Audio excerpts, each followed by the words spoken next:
your wishes na PP na makadaog ang mga senatorial na ito. So, are you satisfied with the result?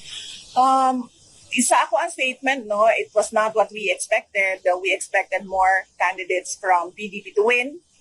Pero in my heart, they already won. I listened to their campaign speeches. Once lang ko nakapaminaw sa ilahang mga campaign speeches, kanto lang meeting the Avance, and I was proud of them. No, they know what they wanted. They know what they wanted for the country, and they fought for it. So in my heart, they won, and hopefully, kung naaman sila, kung meron man silang nakita na